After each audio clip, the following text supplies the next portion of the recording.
बीच जे हमें निमित्त प्रमुख प्रशासकीय अधिकृत और जे हमने के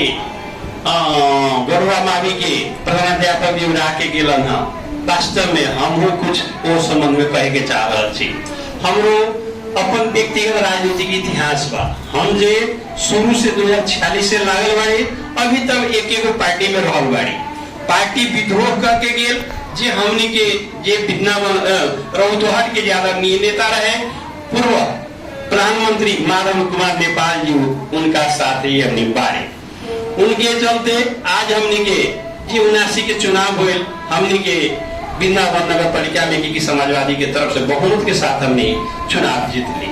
लेकिन दुर्भाग्य बात बहुमत के होला के बावजूद भी हम इस चीज के कहे के न चाह रहे जी। अपने लोगन बुझ रहे छी, हमरा कार्यपालिका में 15 जना रहे, मात्र विपक्षी 4 जना रहे। 15 जना में 3 जना पहले हट गलन,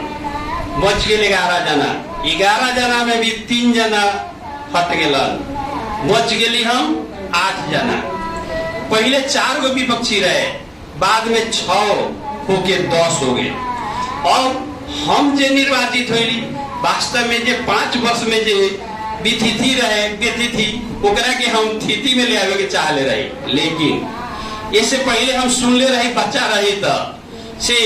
इंडिया में कोनो जगह पर एगो दरोगा जी आए रहे, वो अपने के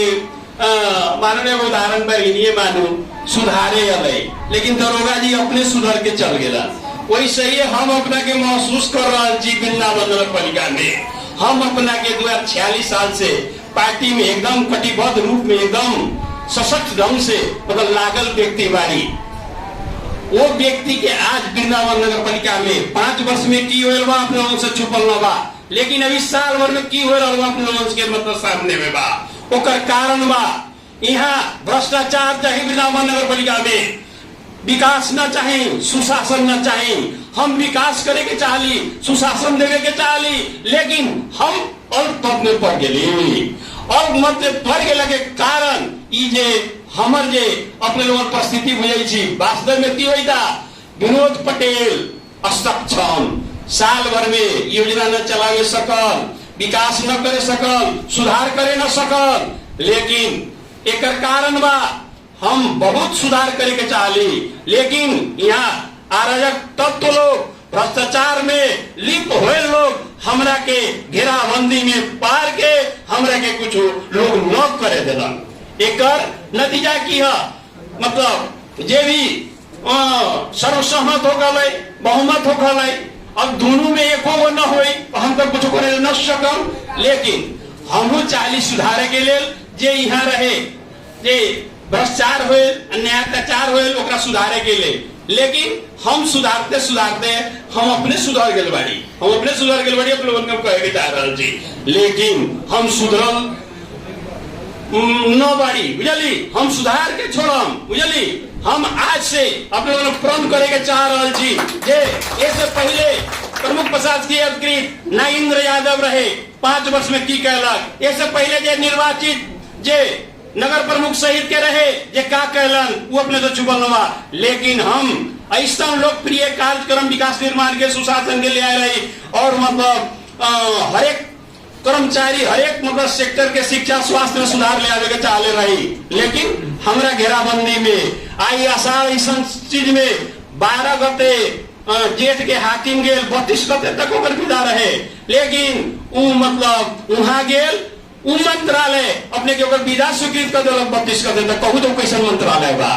अब ओकरा लेल संघर्ष करके 11 दिन से हम खान पीन हर चीज त्याग के मंत्रालय में सवेरे जाई, साँझ 9 बजे 10 बजे रात आई, रात मात्र हमरा के 9 बजे हम सफलता हासिल करके हम पत्र ले बाड़ी। 10-11 बजे चलल बाड़ी, हम 5 बजे हम घरे पुगली है। पुगते हम अपना नगरवासी के शुभचिंतक लोग के कहली है अपने मॉर्निंग वॉक में अब निकल जाओ। मॉर्निंग वॉक हम सब लोग कहलिए मॉर्निंग वॉक में निकल जाओ। अब हम जगह दिल्ली के तो मॉर्निंग वॉक न कहलिए, हम चाह लिया अभी नगर एकदम वास्तव में समृद्ध होता ही। जब एगो बालन अपने के काठमांडू में हिला दिले है तो हम हम कुछ कर सके छी। एकरा लेल हम बहुत जरूर के दिखावे के पक्ष में बाड़ी। और हम हमारे इतिहास में 2046 साल से अपने के 46 साल के बाद में 48 के निर्वाचन हम अपने मतलब अपना गावी से सकुआ बूथ पर हाके वाला हम ही व्यक्ति बाड़ी एगो बैनाथ सिंह। ओकरे बाद में 2051 के मध्यावधि में खुद बंशीधर मिश्र के अथी करे वाला हम ही बाड़ी। और एगो छूट गए 49 के बंशीधर मिश्र में 48 के जो चुनाव मतलब संसदीय वो में बंशीधर के हर प्रचार प्रसार हमरा यहाँ पे शुरू होल बा वो सफलता हासिल होल। एक बाद सकुआ हमरा में 9 वार्ड में मात्र हमारे पिताजी मतलब अपने के वार्ड अध्यक्ष में हिमालय से जीता रहा। 56 के निर्वाचन अपने लोग देखे 2062-63 के लोग देखे 70 के देखे 74-79 इस सब हम पार करे आयल व्यक्ति बारे। लेकिन सब कहला के बावजूद भी हमरा ये वृंदावन नगर पालिका में जे हमार परिस्थिति से वास्तव में न्याय प्रेमी वृंदावन नगर वासी हुई हमार ये संपत्ति बर्बाद हो गई बा वो हमार जे बाल लौट के आवे की स्थिति न बा लोग के बुझाई हुई से इस संपत्ति पद में आके संपत्ति लौटाइया। हमार एगो संपत्ति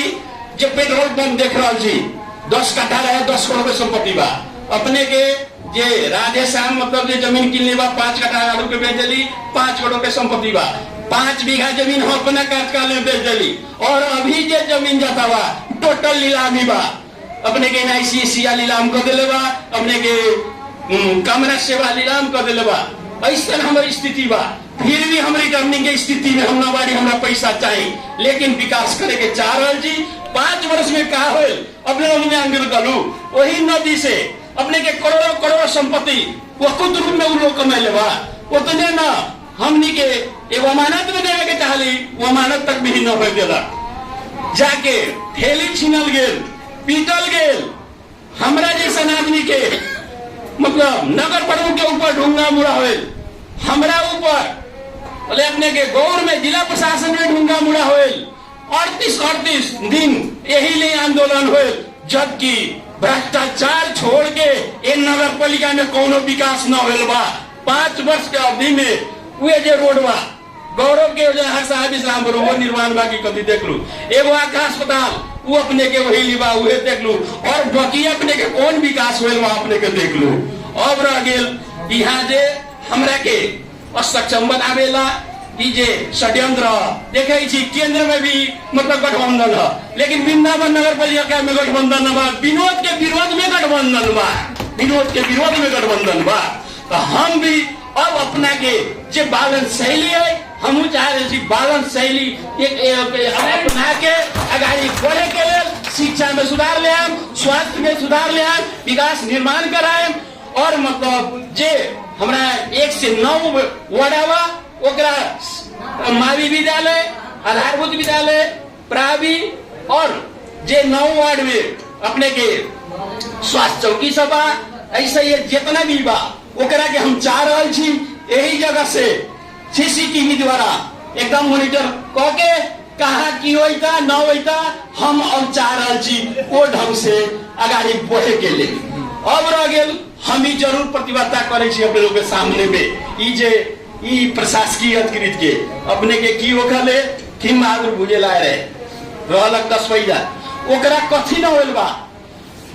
गाड़ी पढ़ले बा पीटले लग न कहले बा ओम के पीटले न बा गाड़ी न पढ़ले बा कोनो प्रशासकीय अधिकृत आगे वाला यहाँ न बा वो चलते भागेगा जे प्रशासकीय अधिकृत दिल बा उ सब रोके गेल बा हमरा लाई एकदम रोके गेल बा प्रभु सर के था बा और मतलब वो दिन काठमांडू में बैठे रहे तो प्रभु बख्तियार के दिए ये दोनों रोके गेल बा। अब देखू इ नगर कैसन नगर बा अब अपने लोगों से हमरा छुपल न बा। अब रह गेल हम तो अभी लास्ट अब बुझू पर साल भी हाकिम 6 गते ये साल भी राजनाथ पटेल जी निमित्त प्रभु प्रसाद 6 गते 4 दिन में खिम बुझेल मतलब अपने के बजट के कार्यनीति ले आए रहे कार्यक्रम कोई सही है। फिर राजनारायण जी के काज पर भी 4 दिन मात्र समय बा 4 दिन और 4 दिन में की करियन उनका पर निहित बा हमरा से जे सहयोग है हम उनका के आग्रह करे के चाह रहे जी वो अपना कर्मचारी जितना भी बालन कर्मचारी के आज से परिचालन क के 10 गते जे 11 बजे के जे हमने के यही प्रांगण में जे नगर सभा रखले बाड़ी, ओकरा लेल हम काठमांडू में रहिए, लेकिन हम अपन सब प्रक्रिया सब लोग के 5 दिन 7 दिन से रह के पूरा करके विभिन्न सूचना प्रकाशन कर दिल बाड़ी। अपने के 3 गते के ही मिति में नगर सभा के सूचना चल गल बा। अपने के वार्ड के जे बा अथी सेलिंग वार्ड के ये सेलिंग बा। हम अब की कहले बाड़ी वार्ड के सेलिंग 50 लाख के दर से 9 वार्ड के 50 लाख के सेलिंग देले बाड़ी। अब रह गेल एकरा में ले 8 गते के भीतर में योजना तर्जुमा क के विभिन्न वार्ड से मतलब योजना शाखा में पठावे के लिए हम परिपक्व कर दिले बाड़ी। इससे पहले भी सूचना निकालले बाड़ी से वृंदावन नगरवासी नगर वासी लोग शिक्षक बुद्धिजीवी नागरिक समाज राजनीतिक दल अपन सुझाव सलाह मतलब के लेल हम आह्वान भी कर दिले बाड़ी। अब रह गेल हम अभी तक के स्थिति में नहीं लोग काम हो दिलक तैयो हम बहुत कैले बाड़ी। अपने के बलरी खोर में 80 लाख के पिच अपने के हो रहा बा, वो 80 लाख टेंडर बा, ओहो में से पैसा बचल बा। तो सरकारी टेंडर हम 20 लाख 25 लाख वो करे जा रहा छी, तो वो बुझू वो काम हो गए। अपने के स्वास्थ्य चौकी अपने के 70 लाख के लगभग 52-18 लाख रुपया वो में बचल बा। वह 18 लाख इंजीनियर साहब हम के रही निरीक्षण में दिन देख ले फेसबुक में रखे हुई जितना भी काम है सब के हम के रही वह में 18 लाख रुपया बचल बा। तो कहले बाड़ी जे ही बनल बा स्वास्थ्य चौकी वही में टाइल मार्बल्स कथी कथी हुई वही में लगावे के लिए हम कह दिले बाड़ी। वैसा ही है अपने के वो हो गेल। ओकरा बाद में अपने के हनुमान प्रावी में 50 लाख के टेंडर बा, 50 लाख में ओहू में 8 लाख रुपया बचल बा। ओकरो में मतलब बा से ओहू ढेउगा के कथी करे के बा ओहू में कर देवे के बा। जैसे हादसा के स्वास्थ्य चौकी बनल बा वो 50 लाख के बा, वो 36% बिलो बा, ओहू में के पैसा जो बचल बा वही में लगाए। जैसे अब आधारभूत मतलब जे प्रावी बा रमौली में 45 लाख के शैक्षिक मतलब राष्ट्रपति शैक्षिक सुधार से वो काम शुरू हो रहा बा। इससे पहले हमने के 50 लाख रुपया 15 लाख 65 लाख रुपया सिमसार में आ रहे वो प्रतीक्षालय हमने के ही नेतृत्व में बनल बा। अपने के वार्ड नंबर 1 में 1 करोड़ रुपया के अपने के हम सेलिंग दिले बाड़ी। 1 करोड़ रुपया के भी सब जे भी बा ढलान सब जे भी नाला ढलान जे सब शुरुआत बा। एक बाद में वाड़ा कराले के कंपाउंड बा वो मतलब अपने के तैयारी बा वो वास्ता लगभग 20-22 लाख के बराबर के वो बा। वैसा ही है हम 2 नंबर में भी कहली हमें इससे पहले बैठक रखले रही। वो बैठक से निर्णय कैले बाड़ी अपने के 3 गो चीज जे हमनी के नगर पालिका में दीर्घ रोगी के लिए कैंसर पीड़ित के लोग प्रत्येक महीना में 5-5 हजार रुपया। लेकिन आज उप मेयर के चलते ये सारा काम जैसे अपंगता कार्ड दीर्घ रोगी वैसे ही जितना भी उनका माथत के मतलब बा उस सारा काम ठप बा। हम उनका से आग्रह करे के चाह रहा छी ठीक बा हम में अनैतिकता बा हम भ्रष्टाचारी बाड़ी यदि जे बाड़ी हमरा से लड़ू लेकिन जनता के मत जी अपने लेके मतलब निर्वाचित होल छी। अपने हमरा विवाद के चलते अपने ऑफिस में न्यायिक समिति न चला रहा जी अपंगता कार्ड न हम ही जे हॉल से हम अनुरोध करे के चाह जी वृंदावन नगरवासी से यदि हम मतलब गलती कर रहा जी तो हमरा अपने खबरदारी करू काहे न अपने काम कर रहा जी निर्वाचित होकर हमनी के मत लेके काहे दुरुपयोग कर रहा जी। यदि उप मेयर भी कर रहा बा ओकरो अपने खबरदारी करू न्यायिक समिति संचालन करे के लेल अपंगता कार्ड दीर्घ रोगी जितना भी महत्व के ओकर काम बा ओकरा के कहू जैसे भी नियमित ऑफिस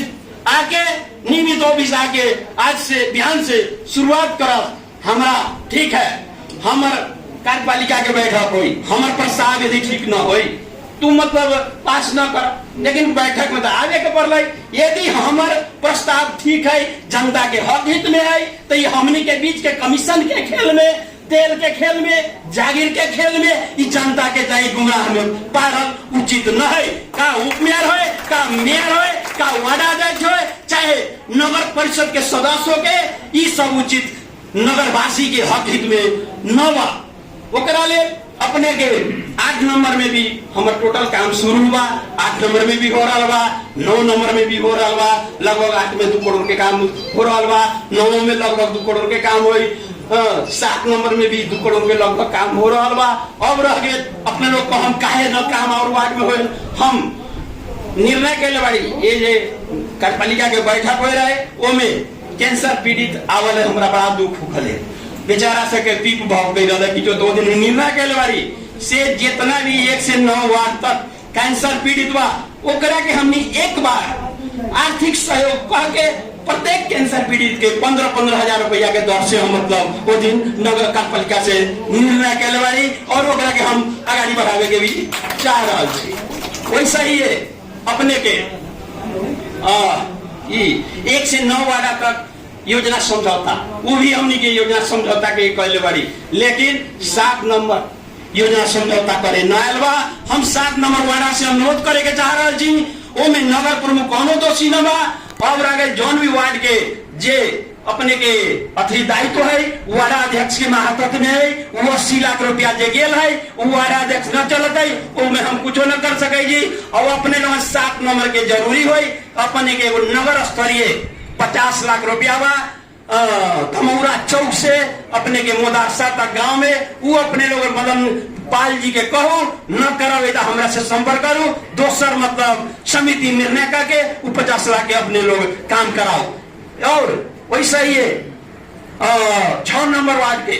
अपने के चमनपुर में 25 अपने के 35 लाख रुपया दिल बाड़ी, वो अपन वार्ड समझौता न करे तो में तो हमारी जिम्मेदारी न बा। एक बाद में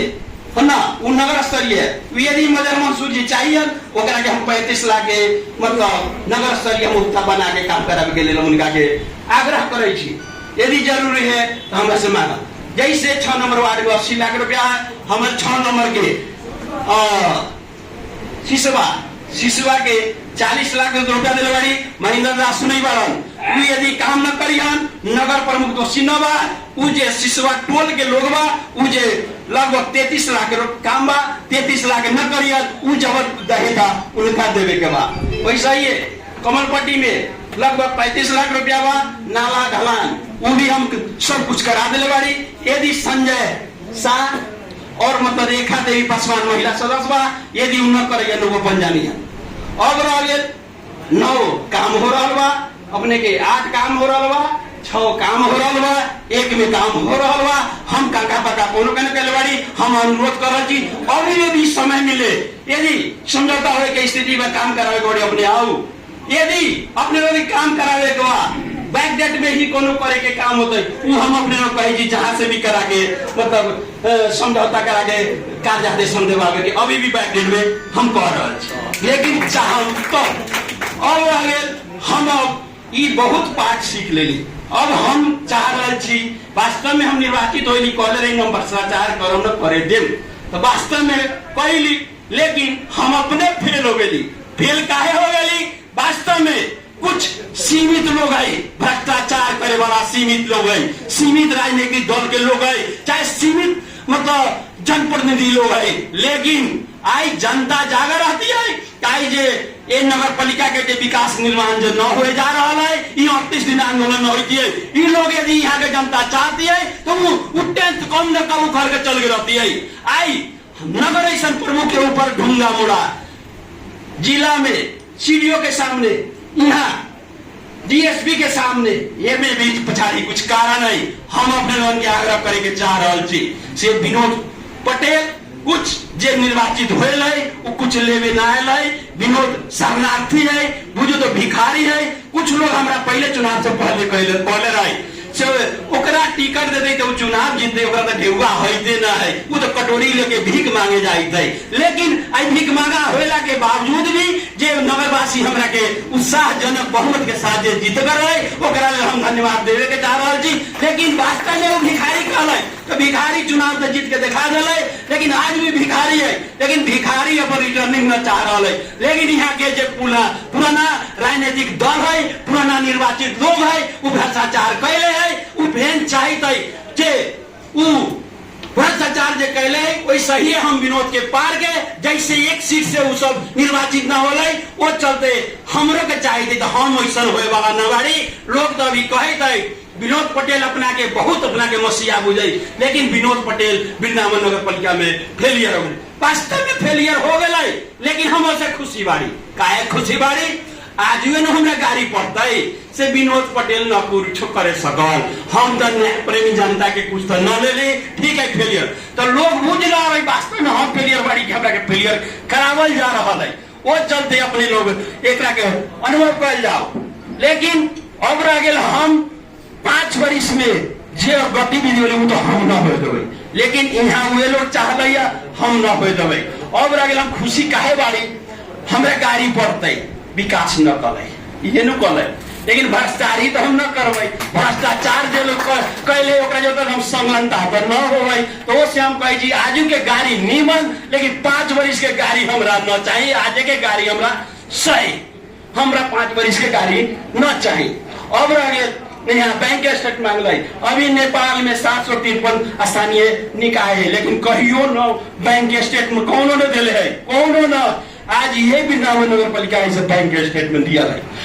5 साल में सब कुछ होना मतलब दिल एगो सूचना के हक कुछ न दिले लेकिन घी मुझे 14 बूंदे मांग लाई 17 बूंदा के मतलब सारा मतलब सीडीओ कराना से लेके राम स्नेही के नाव में पठा दिले 17 बूंदे जब 17 बूंदे में कथी रहे घी मुझे जहिया से काम कर ले रहे जहिया से मांग ले रहे वो दिन तक टोटल बैंक नकदी किताब दे दे रहे वहू से न माना हमरा बैंक स्टेटमेंट जाए बैंक स्टेटमेंट दे देली तो बैंक स्टेटमेंट कहा हुआ से अपने लोग छुपल लगा अपने के जे 78 अपने के 6वां महीना से अपने के 1/9 तक अपने के 91 लाख रुपया तेल में बा वो मुद्दा अख्तियार में बा 91 लाख रुपया बा अपने के चाहम हमरा उचित अख्तियार बा बेग में बा वैसा ही संघ संस्था के नाम में 44 लाख रुपया बा अपने के यही लेखा कहते बुझू न अभी नगर पालिका के 39 करोड़ बिल बा 39 करोड़ में 2 करोड़ असूल ऊपर बा और बकिया 13 लाख कागजात पेश करे के बा अब बकिया जब एको कागज न बा रोज अपने के अख्तियार से पत्र आ रहा बा तो जब हम भ्रष्टाचारी रहती तो आज हमनी के नाव में कितना पेश की निकल बा देखल जाओ कितना हमरा साजिश करे वाली बैंक नगदी हो गेल बैंक स्टेटमेंट का बा वैसा रही तो हमरा के लोग रहे दे अब रह गेल हम इन नगर के वास्तव में जो प्रतिबद्धता करे समृद्ध बनावे के लिए पर्यटकीय स्थल में शिक्षा संचार के बारे में अपने के शिक्षा के बारे में स्वास्थ्य के बारे में कृषि के बारे में अब जे भी विकास निर्माण पूर्वाधार के बारे में हम सब करे के पक्ष में अब अगर 5 साल अपने देख ली यही जगह कुछ न रहे आरसीसी ढलान न करे के पक्की न करे के लेकिन हम जब निर्वाचित हुई अपने देख लू आज सभा हॉल में बैठ के मतलब बाड़ी बैठे के जगह न रहे पालिका के बैठक न रहे आज हम सब कुछ कह के कर्मचारी की व्यवस्थित करके दिखा देली लेकिन हम चाली काम करेला लेकिन हमरा काम करे के बदले पर न मिला और अपने लोगन जैसा बौद्धिक सर्कल कर्मचारी राजनीतिक दल न सहयोग करम तो हम कथी कर दे अब रह गए लोग हमरा के कहे से अपने जे प्रशासकीय भवन है अपने कह न दू तो हम कहली हम अभी न कर हम प्रोफेसर कहलन हम सुरेंद्र पटेल जी भी कहलन से अपने अभी संन्यास कर दो सब संपन्न हो जाए हम कहली हम कोनो हालत में अभी न हम संन्यास करम पहले अपने लोगन जे भ्रष्टाचारी जे मतलब गिरोह हुआ वो अनैतिक ढंग से जे मतलब अपने अनशन में बैठल वो रिले अनशन खा के से अपने लोग के न हटाए तब तक हम संन्यास न करम अब रह गए हम अपने के अब हमरा जे पहले कुछ कैली अब हम पार्टी मात्र हम निर्वाचित होली मात्र पार्टी के हम न देखब हमार वृंदावन नगर पालिका के संपूर्ण जनता पार्टी बुद्धिजीवी सब हमर बा अब हम पार्टी तरफ पार्टी बाड़ी पार्टी के मत देम लेकिन इस हॉल में अब हम पार्टी न बाड़ी हम वृंदावन नगर पालिका के नगर सरकार बाड़ी और हम अपने के अब बेसी बहुत बात बा अपने हमरा बारे में न था बा भिखारी तो कहिए देली हमरा पास कुछो न बा हम ही ऐसा आदमी बाड़ी बुझू जितना हमरा चिंता बा राम बाबू सर जानवन कुछ प्रभु सर जानवन वैसे हमरा से नजदीकी बा वो हम ही जैसे आदमी बाड़ी से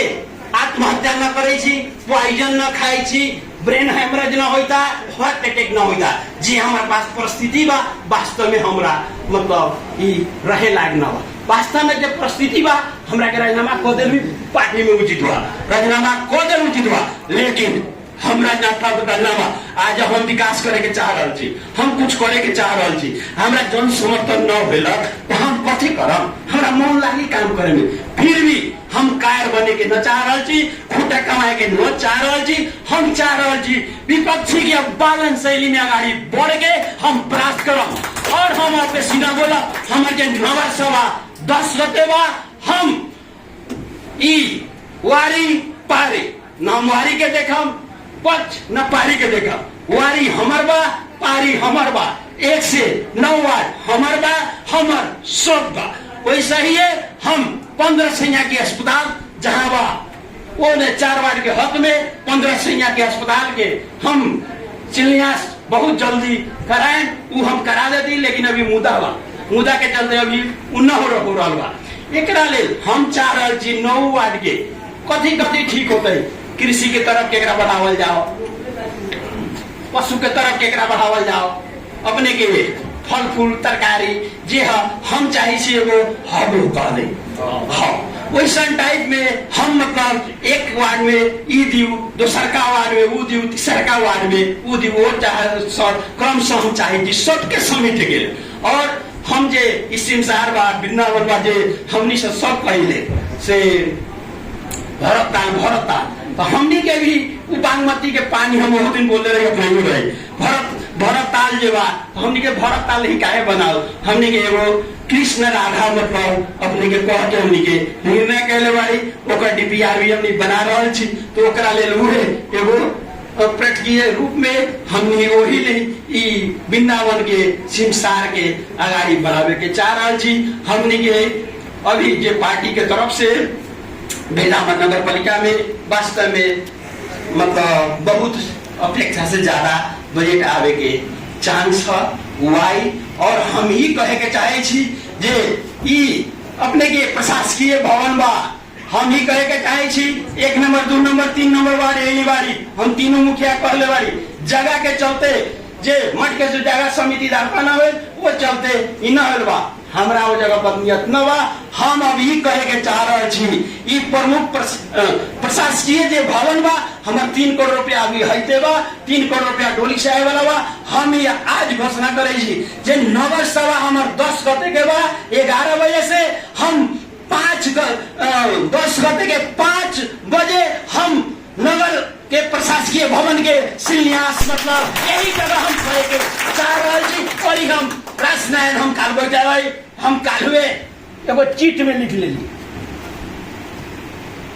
देख चिट में काले लिख के रखली, वो हमरा न देखल, लेकिन हम कालुए लिख ली प्रशासकीय भवन जे नगर सभा 10 गते बा 11 बजे से हम ओकरा के 4 बजे संपन्न करके 5 बजे शिलान्यास हम यही मतलब जगह पर हम शिलान्यास करे के घोषणा कर रहल छी। और एकरा लेल हमर पार्टी के प्रमुख अतिथि जे होय उनका के बुलाएम, वही 5 आयन नहीं तो स्वयं नगर मतलब अध्यक्ष हमारी हम अपने शिलान्यास ई राजनीतिक दल के सब लोग के ला के हम शिलान्यास कार्यक्रम ई मतलब अपने के 10 गते 5 गते के लिए हम घोषणा कर रहे हैं। इतने हम कहे अब हम 2 शब्द अंत करे जी। और मतलब उनकर कार्यकाल सफल 5 वर्ष के लिए हम कहलन है, 4 शब्द अभी बाकी बा। 4 साल से कार्यकाल सफलतापूर्वक हमने के सहयोग के साथ और वो आज से ही एकदम अपना पद ये दायित्व निर्वाह करत। और कर्मचारी के जे कहबे कैलन 9:45 ठीक वो अपने 9:45 में अइयन, तब 10 बजे से कर्मचारी आई और वो अपने रहियन तब होई। तो ओकरा लेल कर्मचारी के भी ध्यान से एकदम नियमित यही जगह बैठ के कार्यालय संचालन करावत। इतना कहे अब हम 2 शब्द यही अंत करे छी। और साथ साथ हम भी कहे के चाहे छी जे 10 गते 5 बजे हम संपूर्ण नगरवासी के आह्वान करे के चाह रहे छी भव्य उपस्थिति के साथ। और वो में 1 number ward 2 number ward 3 number ward के अधिक से अधिक उपस्थिति के साथ ई जे प्रमुख प्रशासकीय भवन के शिलान्यास होए हमरा आशा बा। उतना कहे तो बंधु शब्द नमस्कार।